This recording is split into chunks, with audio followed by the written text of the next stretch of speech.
ప్రభువునందు ప్రియమైన వారలారా, ఈ రాత్రి వేళ ప్రభువు సన్నిధిలో ఉన్న మీకు అందరికీ యేసు ప్రభువు నామమున ప్రేమ వందనాలు. దేవుని మహాకృపను బట్టి మరి ఒకసారి మీతో సహవాసం చేయుటకు, దేవుని వాక్యాన్ని ధ్యానించుటకు ప్రభు ఇచ్చిన ఈ సమయాన్ని బట్టి సమస్తమైన ఘనత, మహిమ, ప్రభావాలు మన ప్రభువుకే చెల్లునుగాక. ప్రియులారా, ఈ సమయాన దేవుని వాక్యం చదువుకుందాం. దేవుని పరిశుద్ధ గ్రంథంలో నుండి న్యాయాధిపతుల గ్రంథం 13వ అధ్యాయం 24-25 వచనాలు చదువుకుందాం. న్యాయాధిపతుల గ్రంథం 13వ అధ్యాయం 24-25 వచనాలు చదువుకుందాం. చూడండి. తరువాత ఆ స్త్రీ కుమారుని కని అతనికి సంసోను అను పేరు పెట్టెను. ఆ బాలుడు ఎదిగినప్పుడు యెహోవా అతన్ని ఆశీర్వదించెను. మరియు యెహోవా ఆత్మ జొర్యాకును ఎస్తాయేలుకును మధ్యనున్న మహనెదానులో అతని రేపుటకు మొదలుపెట్టెను. చాలు, ప్రార్థన చేసుకుందాం. మహోన్నతుడవైన తండ్రి, పరిశుద్ధుడవైన మా ప్రభువా, నీ ఘనమైన పాదములకు స్తోత్రములు చెల్లిస్తున్నాము. ఈ రాత్రి వేళ నీ పాద సన్నిధి మాకు ఇచ్చినందుకు స్తోత్రము నాయనా. ప్రభువా, నీ సన్నిధానములో నిన్ను స్తుతించి ఘనపరచుటకు మీరిచ్చిన అనుకూల సమయాన్ని బట్టి స్తోత్రం చెల్లిస్తున్నాం నాయన. ఇంతవరకు భక్తి గీతాలు పాడినందుకు స్తోత్రము నాయనా. వచ్చిన ప్రతి వారిని ఆశీర్వదించండి. ఇంకా రావాల్సిన వారిని సమయానికి నడిపించమని ప్రార్థిస్తున్నాం. మరి వాక్య ధ్యానం కొరకై నీ సన్నిధానంలో వేచి ఉండగా ప్రభువా, మీ దాసుని కనికరించండి. నేను అలుపుడను, అత్యలుపుడను, కృప చూపండి. మీ ఆత్మ సహాయం ఇచ్చి నడిపించండి. మీ ఆత్మ ద్వారా మాతో మాట్లాడమని, నీ వాక్యం ద్వారా మాకు ఆదరణ దయచేయమని మా ప్రభువైన క్రీస్తు యేసు నామమున ప్రార్థన చేసి వేడుకుంటున్నాం తండ్రి, ఆమేన్. ప్రభువునందు ప్రియమైన వారలారా, ఈ రాత్రి వేళ ప్రభు సన్నిధిలో మనం ఉండగా దేవుని వాక్యము కొరకై మనం చదువుకున్న వాక్యములో న్యాయాధిపతుల గ్రంథం 13వ అధ్యాయం 24-25 వచనాలు మనం చదువుకున్నాం. ఇందులో ప్రభు మనతో మాట్లాడుతున్నాడు. మనమందరము శ్రద్ధగా దేవుని వాక్యం విని దేవుని ఆశీర్వాదాలు పొందాలని ప్రేమతో మనవి చేస్తున్నాం. ఈ న్యాయాధిపతుల గ్రంథం 13వ అధ్యాయంలో సంసోను జన్మించినాడు. సంసోను పుట్టినాడు. ప్రియులారా, 24వ అధ్యాయం 24వ వచనంలో మనం గమనిస్తే, తరువాత ఆ స్త్రీ కుమారుని కని అతనికి సంసోను అని పేరు పెట్టెను. ఆ బాలుడు ఎదిగినప్పుడు యెహోవా అతన్ని ఆశీర్వదించెను. అంత మాత్రమే కాకుండా యెహోవా ఆత్మ జొర్యాకును ఎస్తాయేలుకు మధ్యనున్న మహనెదానులో అతని రేపుటకు మొదలుపెట్టినని వ్రాయబడి ఉన్నది. ప్రియులారా, ఈ అధ్యాయంలో మనం గమనిస్తే సంసోను పుట్టినాడు. సంసోను తల్లి పేరు ఇక్కడ రాయబడలేదు, కానీ తండ్రి పేరు రాయబడింది. సంసోను తండ్రి పేరు మనోహ, దాను వంశములో జన్మించిన వాడని వ్రాయబడి ఉన్నది. ప్రియులారా, గుర్తుపెట్టుకోండి, దాను వంశములో జన్మించినాడు మనోహ. మనోహ భార్య పిల్లలు లేకుండా గొడ్రాలుగా ఉండే, అది బైబిల్లో రాయబడింది. 13వ అధ్యాయంలో మనం గమనిస్తే మనోహ భార్య పిల్లలు లేకుండా గొడ్రాలుగా ఉండి చాలా సంవత్సరాలుగా ఉండిపోయింది. ప్రియులారా, అయితే దేవుడు కనికరించి దూత చేత వర్తమానం పంపించాడు. ఒక శుభవచనాన్ని చెప్పాడు. కదా, ఇది నిజంగా శుభవార్తే. అవునండి, యెహోవా నీకు సంతు లేకుండా చేసినాడు, అయినా నీవు గర్భము ధరించి కుమారుణ్ణి కంటావని చెప్పినప్పుడు ఆ కుటుంబానికి ఎంతో సంతోషం కలిగింది. ప్రియులారా, పెళ్ళైన తర్వాత పిల్లలు లేకుంటే గొడ్రాలుగా ఉంటే చింతపడాల్సిన అక్కర్లేదు, దిగులు పడాల్సిన అక్కర్లేదు ప్రియులారా. వివాహమైనప్పుడు దేవుడు జత చేసినాడు, సేవకులు ప్రార్థన చేసి ఆశీర్వదిస్తారు. ఖచ్చితంగా దేవుడు సంతానం ఇస్తాడు. ఏమంటే దేవుని సమయం కొరకై కనిపెట్టుకోవాలి, కానీ ఇలా తిప్పలు వాళ్ళు పడకూడదు. ఏమో పెళ్ళైన తర్వాత 3 సంవత్సరాలు పిల్లలు పుట్టలేదంటే ఇంకా వీళ్ళ తిప్పలు వాళ్ళు పడుతుంటారన్నమాట. ఎవరు ఏం చెప్పినా వింటారు, ఎంత దూరమైనా పోతారు సొమ్ము చేత పట్టుకొని. ఎందుకు?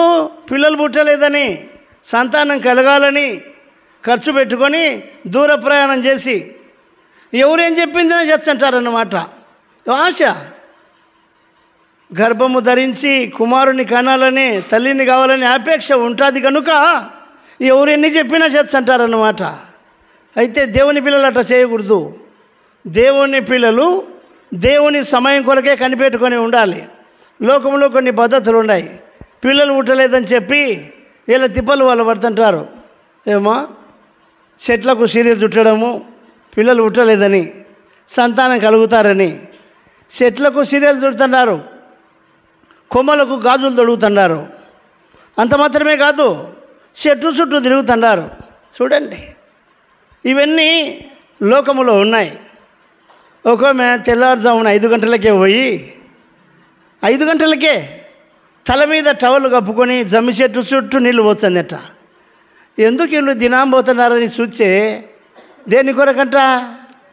పిల్లలు కలగలేదని జమ్మి చెట్టు చుట్టూ తిరిగితే పిల్లలు పుడతారని ఉందా? ఏడుందేమ్మా? లేదు కదా. అసలు బైబిల్లో ఏముంది? గర్భఫలము యెహోవా ఇచ్చు బహుమానం అని ఉంది. కుమారులు ఆయన అనుగ్రహించు స్వాస్థ్యమని రాయబడింది. దేవుడు తప్పకుండా ఇస్తాడు. అయితే దేవుని సమయం కొరకై కనిపెట్టుకొని ఉండాలి. ప్రార్థనాపూర్వకంగా ప్రభువు చేతి కింద కనిపెట్టుకొని ఉంటే దేవుడు తప్పకుండా ఇస్తాడు. పిల్లల్ని ఇస్తాడు, కొడుకుల్ని ఇస్తాడు, బిడ్డల్ని ఇస్తాడు. దేవుని చిత్తం. బైబిల్లో ఈ మాట ఉంది. ఇర్మియా గ్రంథంలో 29వ అధ్యాయం 6వ వచనంలో మనం గమనిస్తే ఆయన అంటాడు, పెళ్ళిళ్ళు చేసుకొని కుమారులను కుమార్తెలను కనండి అని చెప్పాడు. కొడుకులు పుడతారు, బిడ్డలు పుడతారు, కంగారు పడాల్సిన అవసరం లే. కొందరు కొడుకే కావాలని కూర్చుంటారు, అది తప్పు. అంతే కదమ్మా. దేవుని వాక్యం ఏం చెప్తుంది?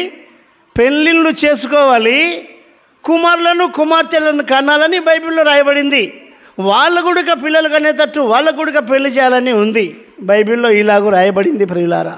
కనుక పెళ్లి చేసుకోమని చెప్పాడు దేవుడు, కుమారులను కుమార్తెలను కనండి అని చెప్పాడు దేవుడు. కాబట్టి లోక సంబంధమైన పద్ధతులు పక్కన పెట్టి దేవుని పద్ధతిలో దేవుని కృప కొరకు కనిపెట్టుకొని ఉండాలి. తప్పకుండా దేవుడు సంతానం ఇస్తాడు. ఇస్తాడే చెప్పమ్మా? మాండ్లు కాదు ఇచ్చేది, రాళ్ళు కాదు ఇచ్చేది. గర్భఫలము యెహోవా ఇచ్చు బహుమానము, కుమారులు ఆయన అనుగ్రహించు స్వాస్థ్యం. గొడ్రాలు అనుకుంటే లోకం ఏమనుకుంటారో మనకేమి? దేవుడు ఇస్తాడు కదా, తప్పకుండా ఖచ్చితంగా ఇస్తాడు. చూడండి, బైబిల్లో రాయబడింది. కీర్తన గ్రంథం 113వ అధ్యాయంలో 9వ వచనం చదువుదామా? కీర్తన గ్రంథం 113వ అధ్యాయం 9వ వచనంలో మనం చూస్తే ఆయన అంటున్నాడు, ఏం చేస్తాడంట దేవుడు? ఆయన సంతులేని దానిని ఇల్లాలుగాను కుమారుల సంతోషము గల తల్లిగాను చేయును. ఎంత మంచి మాట చూడండి. ఏం చేస్తాడంట దేవుడు? సంతులేని దాన్ని ఇల్లాలుగాను కుమారుల సంతోషము గల తల్లిగా చేస్తాడు దేవుడు. తప్పకుండా చేస్తాడు ప్రియులారా. నిజంగా ఇప్పుడు చదువుకున్న ఈ కుటుంబంలో, దాను వంశంలో మనోహ కుటుంబం దేవుని కృప కొరకు ఎంతగా ఎదురు చూసినారో చూశారా? వాళ్ళు లోకం వైపు చూసిన వాళ్ళు కాదు, దేవుని వైపే చూసినారు. చెట్లు పుట్లలు తిరిగిన వాళ్ళు కాదు, దేవుని కృప కొరకే కనిపెట్టుకొని ఉన్నారు. అందుకే దేవుడు తన దూతను పంపించి శుభవర్తమానం అందించాడు ప్రియులారా. అవునండి, మనోహ భార్యతో చెప్పాడు, నీవు గర్భము ధరించి కుమారుని కంటావు. అతడు పుట్టింది మొదలుకొని యెహోవాకు నాజీరు చేయబడిన వాడు. అవునండి, నాజీరు అంటే వ్రతం, దేవునికి సమర్పించాలి ఆ బిడ్డ అని చెప్పి దేవుని దూత చేత వర్తమానం పంపినప్పుడు ఎంతో ఆ కుటుంబంలో సంతోషం కలిగింది. చూడండి, దేవుడు తన వాగ్దానమును బట్టి ప్రియులారా కుమారుని ఇచ్చినాడు. చూడండి 24వ వచనంలో మనం చదివింది అదే. తరువాత ఆ స్త్రీ కుమారుని కని అతనికి సంసోను అను పేరు పెట్టెను. సంసోను అంటే అర్థమేమి? సంసోన్ అని పేరు పెట్టింది ఆ తల్లి. సంసోన్ అంటే సూర్యుడు కదా. ఆ కుటుంబంలో సూర్యోదయం కలిగినట్టుగా ఉంది. చీకటి పారిపోయింది, వెలుగు ఉదయించినట్టుగా చూస్తున్నాం ప్రియులారా. దుఃఖము నివారించబడింది, ఆనందం ఆరంభమైంది మనోహ కుటుంబంలో. చూసారా ఏమా? మీకు అర్థమవుతుందా? అదే జాగ్రత్తగా వినండి. మనోహ కుటుంబంలో ఒక నూతనమైన సంతోషం ప్రారంభమైంది ప్రియులారా. చీకటి పారిపోయింది, వెలుగు ఉదయించింది, సూర్యోదయం కలిగింది ఆ ఇంట్లో. ఎంత సంతోషమో చూసారా? గొడ్రాలు అనే నిందె తొలగించినాడు దేవుడు, చక్కని కుమారునిచ్చినాడు దేవుడు. సంతోషమే కదా? అవునండి. అందుకే సంతులేని దాన్ని ఇల్లాలుగాను, కుమారుల సంతోషము గల తల్లిగాను దేవుడు చేస్తాడు ప్రియులారా. ఆ కుటుంబంలో సంసోను జన్మించిన తర్వాత ఆనందము సంతోషము కలిగినట్టుగా మనం చూస్తున్నాం. కనుక తల్లి పేరు పెట్టింది, తల్లి పేరు పెట్టింది. తర్వాత మాట మనం గమనిస్తే చూడండి, ఆ బాలుడు ఎదిగినప్పుడు అనే మాట ఉంది. ఆ బాలుడు ఎదిగినప్పుడు యెహోవా అతన్ని ఆశీర్వదించెను. ఎదిగినప్పుడే ఆశీర్వాదం. చూడండి, ఎదుగుతుంటే సంతోషం. పుట్టిన బిడ్డ ఎదిగితే తల్లికి తండ్రికి సంతోషమా కాదా చెప్పునైనా? సంతోషమేనా? సంతోషం. ఏటేటికి బిడ్డ ఎదుగుతుంటే ఎంత ఆనందం, ఎంత సంతోషం. కన్న బిడ్డ కళ్ళ ముందర ఎదుగుతుంటే ఎంతో సంతోషం. ఈ సంతోషములో దేవుని ఆశీర్వాదం కలుగుతుంది ప్రియులారా. ఆ బాలుడు ఎదిగినప్పుడు యెహోవా అతన్ని ఆశీర్వదించెను. ఎదిగితే ఆశీర్వాదం ఉంది. చూడండి, తల్లిదండ్రులకు సంతోషం, దేవుని ఆశీర్వాదం ఉంది. పుట్టినోడు పుట్టినట్టే ఉంటే ఆశీర్వాదమా? ఏమా సంతోషమా? అది పుట్టినోడు పుట్టినట్టే ఉంటే ఏమన్నా సంతోషం ఉంటుందా? ఈటటోడు మాకెందుకు పుట్టినారు లేక లేక అంటారు కదా. ఈటటోడు పుట్టినాడు పుట్టక పుట్టక అనుకుంటారు. నిజంగా బేతంచెరలో ఒకడు ఉండే, ప్రభుదాస్ అని ఉన్నాడు, మంచి ఉద్యోగస్తుడు. ప్రభుదాస్ అన్నకు కొడుకు పుట్టిండే. వాడు అటునే ఉన్నాడు, మూరేడు చంపే ఉన్నాడు, మంచంలోనే ఉన్నాడు. 13 సంవత్సరాలు చూసి అమ్మ నాయన అన్నీ చేసినారు వానికి. రోజు మంచిగా స్నానం చేపించడం, బట్టలు వేసి మంచంలో వండబెట్టడం, ఇదే ఎత్తుకపోవడం ఎత్తుక రావడం. ఎదుగుదల లేదు, ఏమి లేదు. వాళ్ళకేం ఆనందం ఉంటుంది చెప్పు? ఏమో ఉంటుందా? చూసినప్పుడల్లా బాధే. ఇట్టటోడు మాకెందుకు పుట్టినారు అనుకుంటుంటారన్నమాట.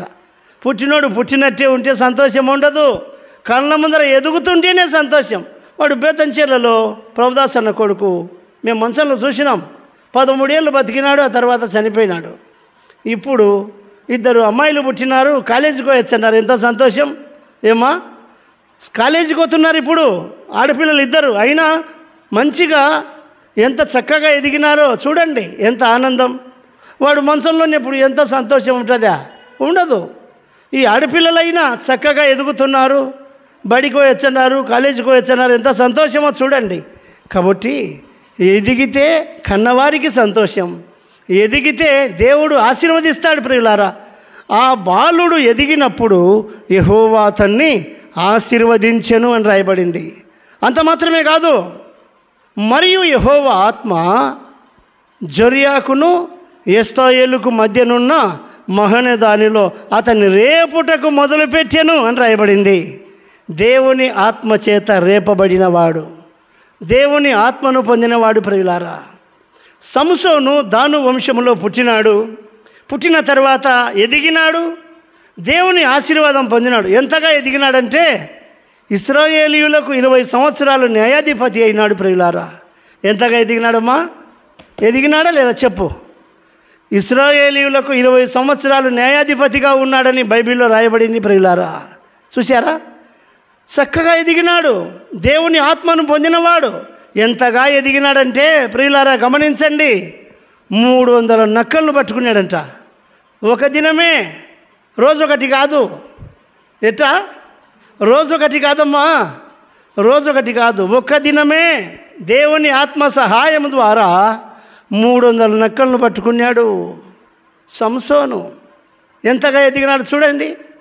దాను వంశములో పుట్టినవాడు ఎదిగినాడు, దేవుని ఆశీర్వాదం పొందినాడు, దేవుని ఆత్మను పొందినాడు. దేవుని ఆత్మ సహాయము ద్వారా 300 నక్కలను పట్టుకున్నాడు. ప్రియులారా చూడండి ఎట్లా ఎదిగినాడు. ఎదగాలంటే ఏమవసరం? తల్లిపాలతో ఎదిగినవాడు. ఎక్కడమ్మా? తల్లిపాలతో ఎదిగినవాడు సంసోను. తల్లి ఒడిలో పెరిగినవాడు సంసోను. అవునండి, తల్లిపాలతో ఎదిగినవాడు నీతి న్యాయములు కలిగి పుట్టిన ఇంట్లోనే ఉంటాడు. పుట్టిన వాళ్ళ నుండి మందిపాలకు అలవాటు పడితే పెద్ద పెరిగినాక మందిపాలు అయిపోతాడు వాడు. అర్థమైందా ఏమ్మా? పుట్టిన బిడ్డ తల్లి పాలతో ఎదగాలి, తల్లి సహవాసములో ఉండాలి, తల్లి ఒడిలో, తల్లి వెచ్చదనములో ఆ బిడ్డ ఎదిగినప్పుడే కుటుంబానికి ప్రయోజనకరంగా ఉంటాడు. పుట్టినప్పటి నుండి మందిపాలకు అలవాటు పడి పోతపాలు పోసి పోసి పెంచితే పెద్ద పెరిగినాక వాడంతా మందిపాలు అయిపోతాడనమాట. కనుక స్థానిక సంఘములో తల్లి ఒడిలో సహవాసములో మనం పెరగాలి. గమనించండి ప్రియులారా, సంసోను ఎదిగినాడు. దేవుని ఆత్మతో నిండుకొని దేవుని ఆత్మచేత బలం పొంది 300 నక్కలను పట్టుకున్నాడు. ఒకరోజు అంటే మనం పట్టుకుంటామా? మన ఇంటి ముందర తిరిగే కుక్కను పట్టుకోలేము మనం. పొద్దునూకులు తిప్పలవన్నా మన వీధిలో తిరిగే మన కుక్కని మనం పట్టుకోలేం. మరి కుక్క దొరుకుతుందేమా? పట్టుకనికి పరిగెత్తితే వెంటబడితే కుక్క దొరుకుతుందా? దొరకదు. మరి కుక్కే దొరకకపోతే నక్క దొరుకుతుందా? నక్క వేగం ఎంత ఏమో దొరుకుతుందా? చూడు, సంసోను దేవుని ఆత్మ సహాయం ద్వారా 300 నక్కలను పట్టుకున్నాడు ప్రియులారా. అంత మాత్రమే కాకుండా ఇశ్రాయేలీయులకు న్యాయాధిపతిగా ఎదిగినాడు ప్రియులారా. ఎదిగినాడు చూడండి. మరి గమనించారా? ఏ వంశంలో పుట్టినాడమ్మా? దాను వంశంలో పుట్టినవాడు తల్లి ఒడిలో తల్లి పాలతో ఎదిగినవాడు, దేవుని ఆశీర్వాదాన్ని పొందినవాడు, దేవుని ఆత్మతో నిండుకున్నవాడు, ఇశ్రాయేలీయులకు న్యాయాధిపతి అయినాడు. అంతేకాకుండా దేవుని ఆత్మ సహాయముతో నక్కలను పట్టుకున్నాడు ప్రియులారా. చూశారా? ఎదిగినట్లా లేదా? ఏమా మరి మనము యేసుప్రభువుని నమ్ముకున్నాం, రక్షించబడ్డారా లేదా చెప్పమమ్మా? యేసుప్రభువుని నమ్ముకున్నాం, రక్షించబడ్డాం. దేవునికి స్తోత్రం. పాపము నుండి విడిపించబడి పరిశుద్ధపరచబడి నీతిమంతులంగా తీర్చబడినాం. సంసోను దాను వంశంలో పుట్టినాడే, మరి మనం ఏ వంశంలో పుట్టినామమ్మా? మన వంశం ఏది చెప్పు? ఈ ఊళ్ళో చూశారా మచ్చుకొండారు ఇల్లు వాళ్ళని కేడేమోళ్ళని ఉండారంట, దండిగొండారేమో కదా. చూడు, ఆ కులం చెప్పకూడదు. యేసుప్రభువుని నమ్ముకున్న తర్వాత నీ వంశం ఏదినైనా అంటే ఏం చెప్తారు? ఏ వంశములో పుట్టినారు మీరు?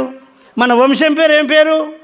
యేసుప్రభువుని నమ్ముకొని యేసుక్రీస్తు రక్తంలో కడగబడి పరిశుద్ధపరచబడి సంఘములో చేర్చబడిన తర్వాత మన వంశం పేరు ఏం పేరు నైనా? మన ఇంటి పేరు చెప్పకూడదు. ఇప్పుడు మనం ఏ వంశంలో జన్మించినాం? మన వంశము ఏర్పరచబడిన వంశం కదా. ఈ వంశంలో ఎవరైనా జన్మించవచ్చు. ఈ మాట గమనించండి ప్రియులారా. ఏర్పరచబడిన వంశములో ఎవరైనా జన్మించవచ్చు. లోకంలో ఎన్నో కులాలు మతాలు ఉన్నాయి, జాతి భేదాలు ఉన్నాయి. వారందరూ కూడా ఈ వంశములో జన్మించవచ్చు. మనమందరం కూడా రకరకాల కులాలకు చెందిన వాళ్ళమే. మీ ఇంటి పేరు వేరు, మా ఇంటి పేరు వేరు.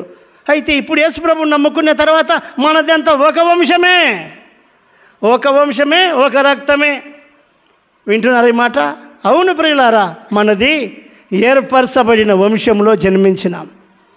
ఇంకా ఎవరైనా జన్మించకపోతే ఇప్పుడైనా జన్మించండి.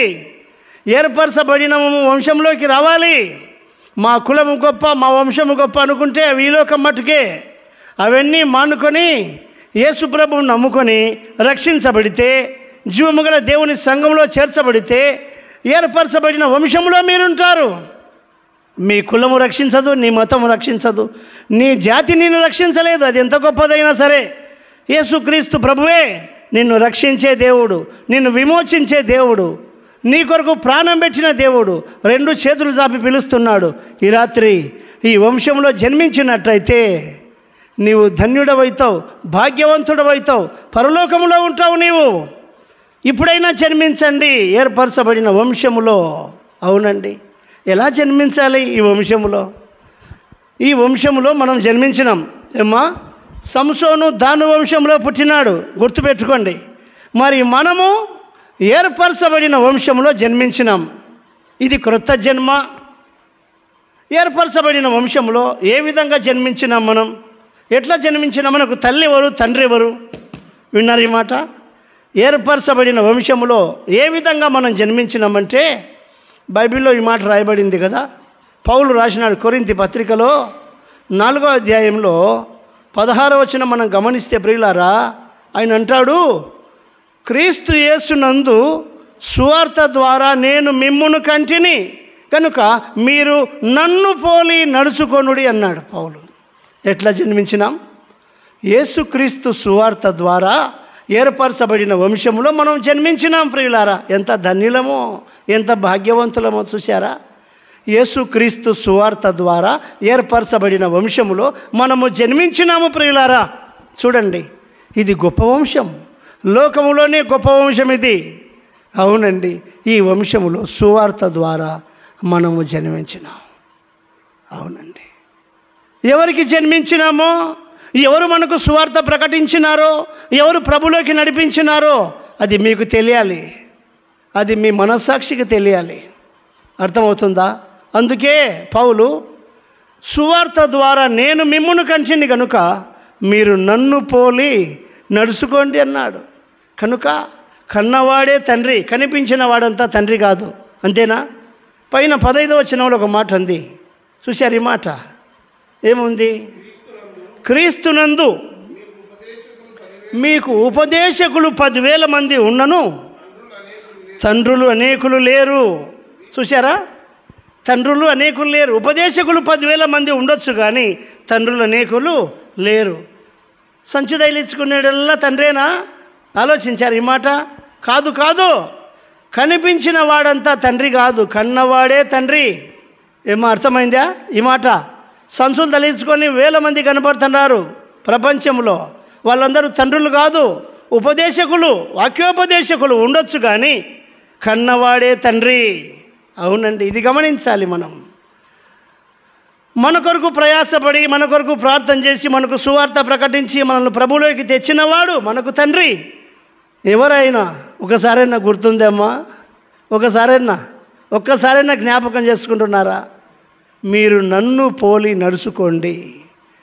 కన్నవాడే తండ్రి కానీ కనిపించిన వాడంతా తండ్రి కాదు ప్రియులారా. గమనించారా? అందుకే క్రీస్తు యేసునందు సువార్త ద్వారా నేను మిమ్మును కంటిని కనుక మీరు నన్ను పోలి నడుచుకోండి. కనుక మనము యేసుక్రీస్తు సువార్త ద్వారా ఏర్పరచబడిన వంశములో మనము జన్మించినాం, పుట్టినాం. సంసోను దాను గోత్రములో పుట్టి ఎదిగినాడు, తల్లిపాలతో ఎదిగినాడు.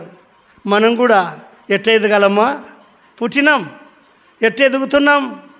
తల్లిపాలతో ఎదుగుతున్నామా, మందిపాలతో ఎదుగుతున్నామా? ఆలోచించండి.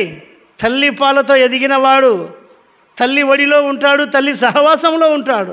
స్థానిక సంఘములో దేవుడిచ్చిన వాక్యముతో పెరిగినవాడు సంఘంలో సహవాసం కలిగి ఉంటాడు ప్రియులారా. అందుకే మందిపాలకు అలవాటు పడకూడదు. పోతపాలు మంచివి కాదు. ఆరోగ్యకరమైన ఉపదేశం అవసరం ప్రియులారా.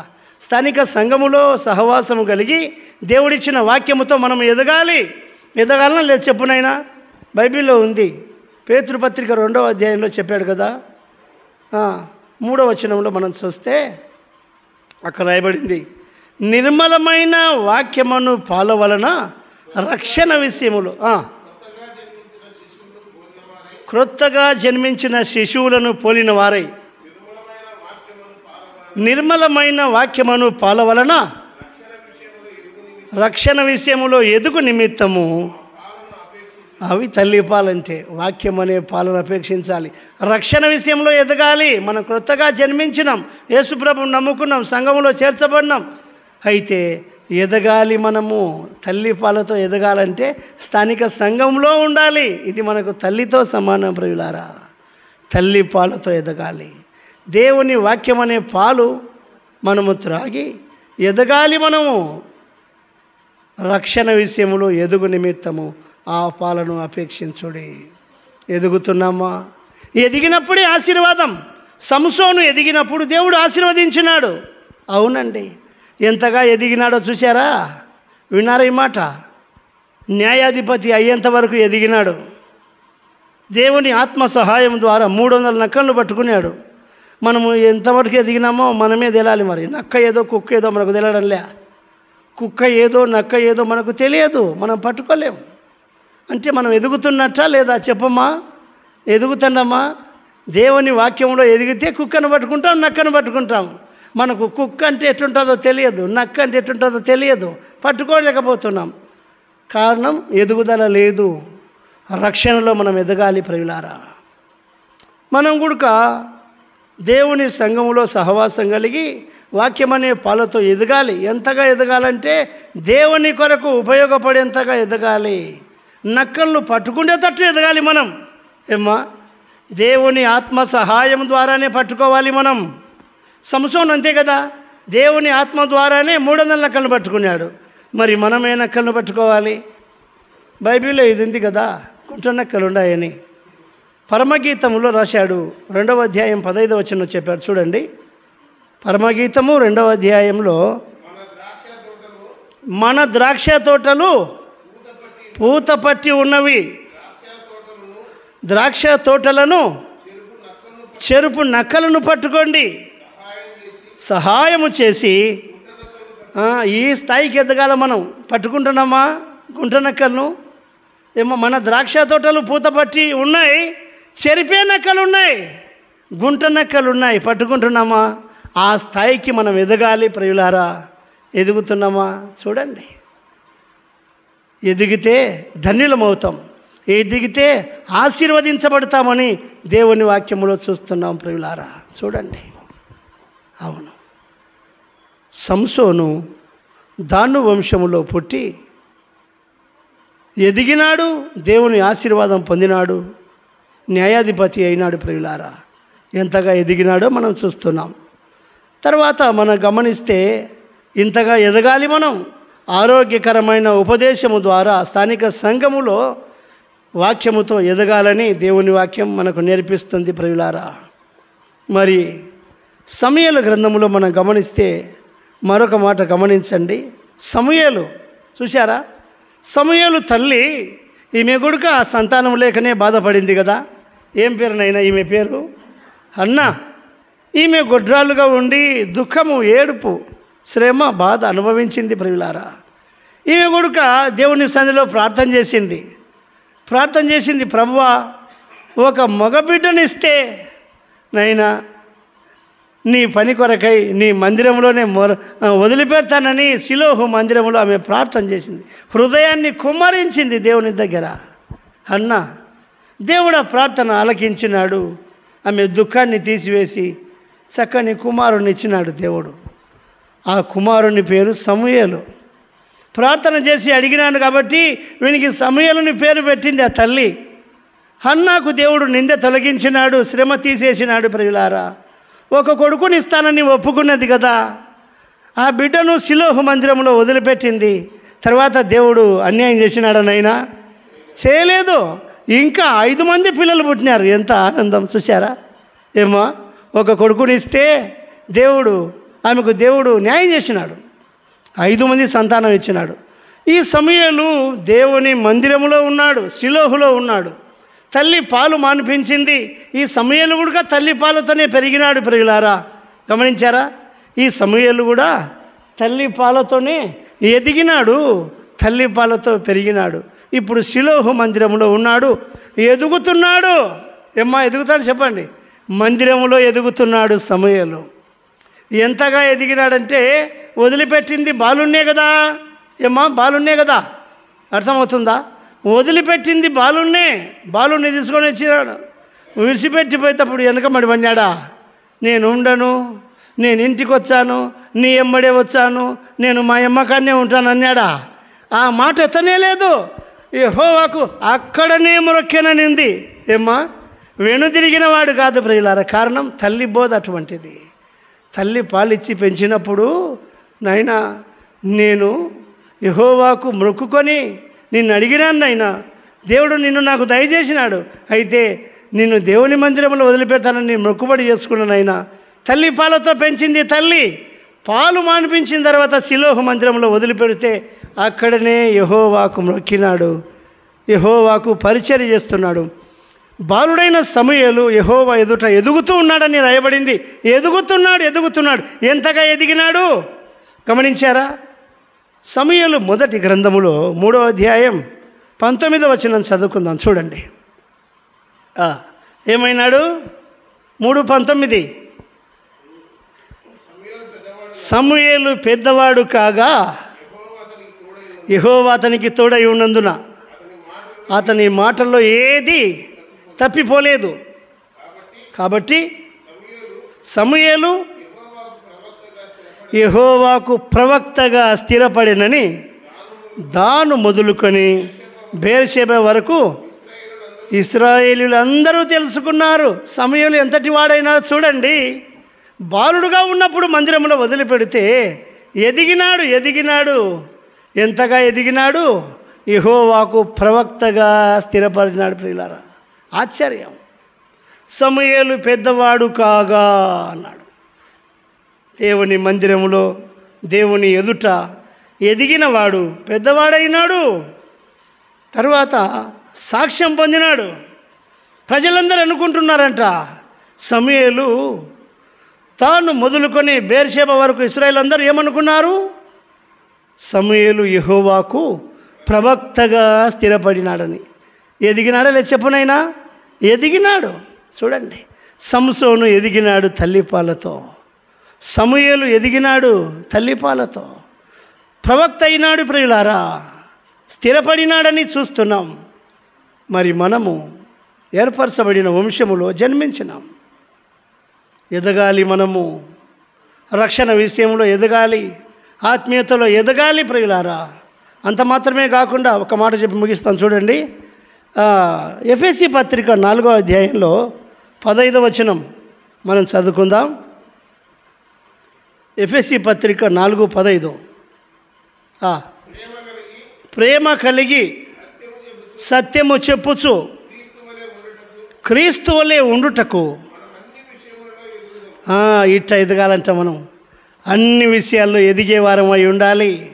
ప్రేమ కలిగి సత్యము చెప్పుచు క్రీస్తు వలె ఉండుటకు ఎదగాలంట మనం. ఏ స్వరూపానికి రావాలి?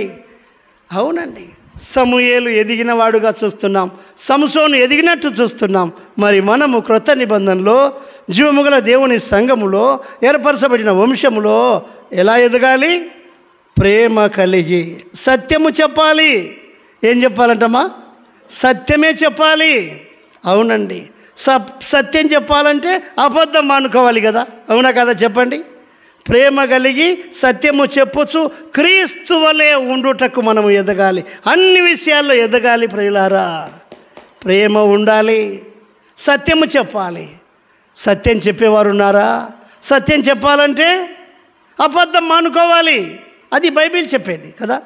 ఎఫెసీ పత్రిక 4వ అధ్యాయంలో 25వ వచనం చూద్దాం, చూడండి.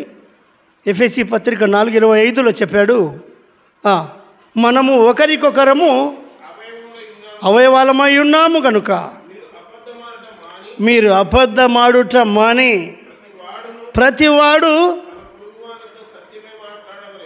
తన పొరుగువానితో సత్యమే మాట్లాడవలెను. సత్యం చెప్పాలి. ప్రేమ కలిగి సత్యము చెప్పుచు క్రీస్తు వలె ఉండాలని చక్కగా ఎదగాలి. మనం ఎదగాలంటే, సత్యం చెప్పాలంటే అబద్ధం మానుకోవాలి. ఎందుకంటే మనం ఏమై ఉన్నాం? ఒకరికొకరము అవయవాలమై ఉన్నాము. సంఘములో ఉన్న మనం అందరము అవయవాలమై ఉన్నాం. సత్యం తెలియాలి. సీమకు ఆహారం దొరికితే అన్ని సీమలను పిలుచుకుంటుందంట. సత్యం చెప్తుందే లేదా సీమ?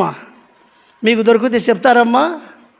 మీ ఇంటి మట్టుకే పోతారన్నమాట, పక్కింటి కూడా తెలియదు. ఏదైనా దొరికితే మనమే మన వాళ్ళమే మన ఇంటి మట్టుకే పోతారన్నమాట. సప్పిడి కాకుండా తెచ్చుకుంటారు. సీమట్ట కాదు, వాటిని చూసి వాటి నడతలు కనిపెట్టి జ్ఞానము తెచ్చుకోవాలని దేవుడు వాక్యం చూపిస్తున్నాడు. సంఘములో ఉన్న మనము సత్యం చెప్పాలా లేదా? చెబుతున్నామా? మనము ఒకరికొకరం ఏమై ఉన్నాం? అవయవాలమై ఉన్నాం. అన్ని అవయవాలకు స్పర్శ ఉందా లేదనైనా? ఇప్పుడు చూడండి, మనం అందరం సంఘంలో ఉన్నాం, చూసారా? ఇప్పుడు శరీరంలో ఒక అవయవం బాధపడితే మిగిలిన వాడికి తెలుస్తుందే లేదా? తెలుస్తుంది. చూడు, ఇప్పుడు నేను కింద పడినాను అనుకో, గేటు దగ్గర కొత్తోడిని కాబట్టి కొన్ని తెలవు, పటకిన తగిలి పడినాను, కింద రక్తం కారుతుంది, కాలికి దెబ్బ తగిలింది. కాలికి దెబ్బ తగిలి రక్తం కారుస్తుంటే నొప్పి కదన్నా, కళ్ళల్లో నీళ్ళు వచ్చన్నాయి. వస్తాయిలే చెప్పమ్మా, రావా? కాలికి దెబ్బ తగిలితే కన్ను ఏడుస్తుంది. చూడు, స్పర్శ ఉంది. కన్ను ఏడుస్తుంటే ఈ చెయ్యి పోయి తుర్చదంట. ఏమిటి సంబంధం? సంబంధం ఏంది? కాలు కిందంది, దెబ్బ దానికి తగిలింది, కానీ కన్ను ఏడుస్తుంది. కన్ను ఏడుస్తే ఈ చెయ్యి తుడుస్తుంది. ఎంత ఓదార్పు, ఎంత ఆదరణ ఉన్నారు ఇటువంటి వారు. ఎవడన్నా పొరపాటున కింద పడితే ఎక్కడ చూసేది, చూసుకొని నడిచేదిలే అంటారు. ఏమ్మా, అంతే కదా. వాడిని పరిగెత్తుకుంటూ పోయి లేవనెత్తాలని ఉందా? వాడు పడి నొప్పి తగిలి వాడదొచ్చంటే ఇంకా 2 మాటలు ఎగస్ట్రా మాట్లాడతారు. ఉందా? చూడండి, మనము అవయవాలమై ఉన్నాము కదా. కాలికి దెబ్బ తగిలితే కన్ను ఏడుస్తుంది, కన్ను ఏడుస్తే చెయ్యి పోయి తుర్చని ఆటోమేటిక్గా పనిచేస్తున్నాయి ఇవి శరీరములో. మనం అందరము క్రీస్తు సంఘములో, ఈ శరీరములో అవయవాలమై ఉన్నాం. స్పర్శ ఉంది. స్పర్శ లేని వాడు విశ్వాసి అంటారా? చెప్పండి. కనుక అవయవాలమై ఉన్నాము కాబట్టి అబద్ధం ఆడుకునేది మానేసి ప్రతి వాడు తన పొరుగువానితో ఏం చెప్పాలా? సత్యమే చెప్పాలి. ప్రేమ కలిగి ఉండాలి. సత్యము చెప్పుచు క్రీస్తువలే ఉండుటకు మనం ఎదగాలంట. ఆయన సారూప్యానికి మనం ఎదగాలి. ఈ వంశంలో పుట్టినవాడు అట్లా ఎదగాలి. ఎదగాలంటే వాక్యం ఉండాలి లేదా? చెప్పునైనా వాక్యం అంటే పాతనంటే అందరికీ ఫైబర్వే. వాక్యం అంటే ఇంకా తల గీక్కుంటుంటారు ఎంతసేపు అని. పాడతానంటే అందరికీ పణ సంఘటమే. చూడు ఎట్ట ఎదుగుతారు, ఎప్పుడు నేర్చుకుంటారు, చూశారా? కనుక ప్రియులారా, మనము ఎదగాలి. సంఘములో ప్రతి బిడ్డ ఎదగాలి. స్థానిక సంఘములో వాక్యంతోనే ఎదగాలి. పోత పాలకు అలవాటు పడకూడదు. మంది పాలు మనకొద్దు, తల్లి పాలు కావాలి. స్థానిక సంఘములో ఉంటూ ప్రతి కూడికలో ఉండి దేవుని వాక్యము ద్వారా, ఆరోగ్యకరమైన ఉపదేశము ద్వారా మనము ఎదగాలని దేవుని వాక్యం మనకు నేర్పిస్తుంది ప్రియులారా. కాబట్టి దాను వంశంలో పుట్టిన సంసోను ఎదిగినాడు. సమూయేలు షిలోహు మందిరంలో ఎదిగినవాడు, ప్రవక్త అయినాడు. మరి మనము ఎంతగా ఎదగాలంటే నక్కలను పట్టుకునే స్థానానికి ఎదగాలి. కనుక్కోవాలి. బైబిల్ చదివితే, వాక్యం వింటూ ఉంటే, వాక్యం నేర్చుకుంటూ ఉంటే ఆత్మీయతలో ఎదిగినప్పుడు మనం నక్కను కనుక్కుంటాం, కుక్కను కనుక్కుంటాం. ఇప్పుడు ఎవరిని కనుకలేకుండా కనుక్కుంటున్నారా? అంత మోసపోతున్నారు కనుకలేక. కాబట్టి మనము ఈ స్థాయికి ఎదిగి ప్రభు వచ్చేంత వరకు స్థానిక సంఘ సహవాసములో నిలకడగా ఉండి ప్రభు కార్యాభివృద్ధి అందు ఎప్పటికీ ఆసక్తి కలిగి సంఘ సహవాసములో జీవించాలని దేవుని వాక్యం ద్వారా మనము హెచ్చరించబడుతున్నాం. ప్రభు తన వాక్యమును మనకు దీవించునుగాక.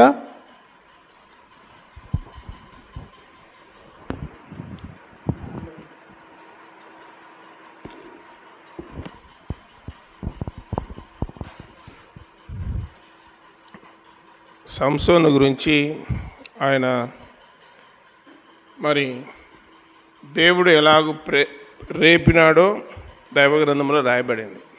ఆడ అన్ని వివరంగా చెప్పలేదు, కానీ వేరే వర్షన్లో కొన్ని చెప్పుకుంటూ వచ్చినాడు ఎదగడం. మరి దాన్ని యెహోవా సంసోను ఎదిగినప్పుడు యెహోవా అతన్ని ఆశీర్వదించెను అని రాయబడింది. వెంటనే దానికి ఆ 2 పట్టణాలకు మధ్యన దేవుని ఆత్మ అతన్ని రేపెనని రాయబడింది. తర్వాత అతడు ఫిలిస్తీన్ల దేశం తిమ్నాతునకు పోయేటప్పుడు ద్రాక్ష తోటల నుండి ఒక సింహం వచ్చింది.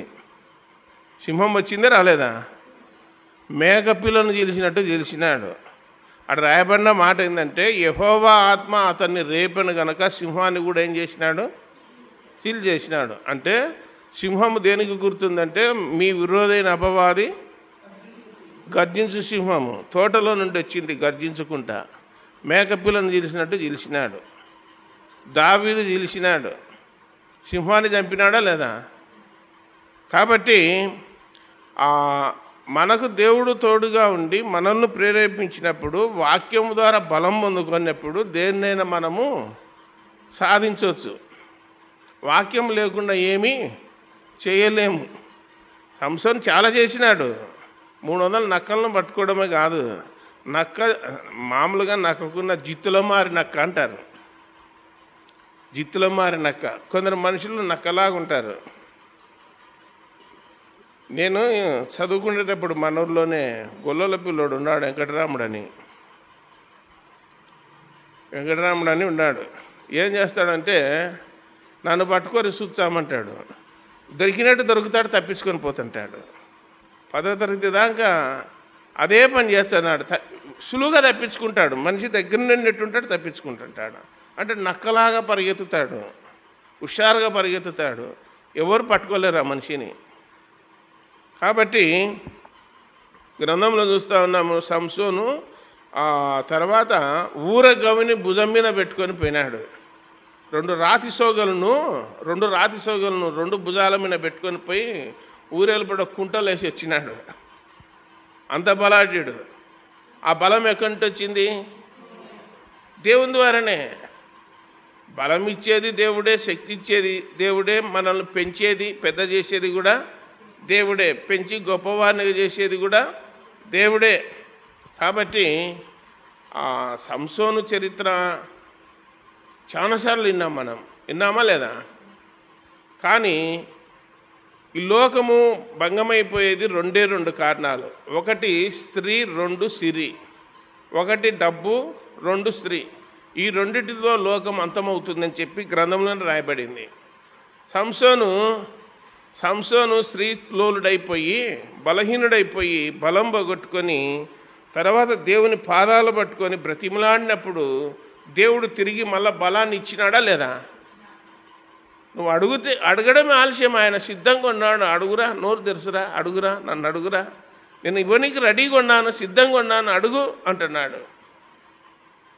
130వ కీర్తనలో క్షమించుటకు సిద్ధ మనసు కలిగిన దేవుడు అని రాయబడింది. ఆయన కనిపెట్టి చూస్తే ఎవరూ నిలిచలేరని రాయబడింది. 86వ కీర్తనలో క్షమించుటకు సిద్ధ మనసు కలిగిన దేవుడు అని రాయబడింది. కాబట్టి సంసోనుకు బలం ఇచ్చినవాడు మనకు కూడా ఏమిచ్చాడు? బలం ఇస్తాడు. ఆయన సన్నిధిలో ఎదగాలంటే మందిరంలో ఎదుగుతున్నాలని, అంటే పెద్ద అవుతున్నాలని. మందిరంలో పుట్టినోళ్ళు పుట్టినట్టు ఉండకూడదు. ఎన్నేళ్ళున్నా పాట పాడేది రాకపోయినా, ప్రార్థన చేసేది రాకపోయినా, వాక్యం చదివేది రాకపోయినా, కొన్ని ఏండ్లు వచ్చి కూడా ప్రార్థన చేయలేకుండా ఉన్నామనుకో, పాట పాడలేకుండా ఉన్నామనుకో, వాక్యం చదవకుండా ఉన్నామనుకో, వాళ్ళని ఏమంటారు? బాగా అభివృద్ధి అయినారనే. అభివృద్ధి కాలేదని ఇన్నే తెలిసిపోతుంది. కాబట్టి ఆసక్తి ఉండాలి దేని మీద? వాక్యం మీద. మంచి అంశాలు చెప్పినాడు. ప్రార్థన చేద్దాం. పరలోకపు తండ్రి, మహిమగల దేవ, యేసు ప్రభువా, సర్వాధికారి, సర్వోన్నతుడా, మీ పాదాలకు స్తోత్రాలు నాయన. మీ సన్నిధిలో కనబడాలని, మీ సన్నిధిలో ఉండాలని, మీ వాక్యపు వెలుగులో మా జీవితాలు సరిచేసుకోవాలని, మీరే మమ్మల్ని నాయన పెంచినవారు మీరే, కన్నవారు మీరే, గొప్ప చేసేది మీరే. మీ మాట వినాలని, మీకు విధేయత కలిగి ఉండాలని, మీ సన్నిధిలో ఉండాలని, మీకు ముఖదర్శనం చేయాలని, మీ సొత్తుగాను మీ ప్రజలుగాను మమ్మల్ని చేసినందుకు స్తోత్రాలు. ఏర్పరచబడిన వంశమును, రాజులైన యాజక సమూహముగా చేసినందుకు దేవుని ప్రజలుగాను దేవుని సొత్తైన ప్రజలుగా చేసినందుకు మీకు స్తోత్రాలు చెల్లిస్తున్నాం. జీవముగల దేవ, మీ ఆత్మ ద్వారా ముద్రించి మీ పిల్లలమని మాకు ముద్ర వేశారు. వెనక ముందు ఆవరించి ఉన్నారు. మా చుట్టూ కంచె వేసి ఉన్నారు. మీ భద్రత ఇచ్చారు. కంటికి రెప్పలా కాపాడుతున్నారు. బ్రతికించువాడను నేనే, పోషించువాడను నేనే అని చెప్పిన రక్షకుడా మీకు స్తోత్రాలు చెల్లిస్తున్నాం. మేమంతా మీ సన్నిధిలో బ్రతకడానికి, ఎదగడానికి, అభివృద్ధి చెందడానికి మందిరాన్ని ఇచ్చారు, సంఘాన్ని ఇచ్చారు. ఆ సంఘము మీరే. దేవుని మందిరము మేమే, జీవము గల దేవుని సంఘం అని చెప్పి లేఖనాల్లో చూస్తున్నాం. ప్రజలు చేరొచ్చారు. దీవించి ఆశీర్వదించండి. ఎవరైనా ఇబ్బందుల్లో, సమస్యల్లో, శ్రమలలో, కష్టాలలో, అనారోగ్య పరిస్థితులలో నాయన ఉంటే మీరే దర్శించి వారికి సహాయం చేయండి, పరిష్కారం చేయండి. దేవా స్తోత్రములు. ఇంకా నమ్మని వారుంటే మీ అందు విశ్వాసంలాగిన కృపచూపమని ప్రార్థన చేస్తున్నాం. దేవా స్తోత్రములు. అందరినీ దీవించి ఆశీర్వదించి మీరు మహిమ పొందుదరని, వాక్యం చెప్పిన సహోదరుని బలపరిచి ఆదుకుందరని, ఇంకా ఆయా సంఘాల్లో వాడుకుందరని, మమ్మల్ని అందరినీ కాపాడి మీరే సమస్త ఘనత, మహిమ, ప్రభావాలు పొందుదరని ప్రేరక్షకుడైన యేసుక్రీస్తు వారి జీవము గల సర్వశక్తిగల నామమున స్తోత్రములు చెల్లించి బతిమాలి దీనులమై వేడుకొనుచున్నాము తండ్రి. ఆమేన్. అందరికీ వందనాలమ్మ. వందనాలు.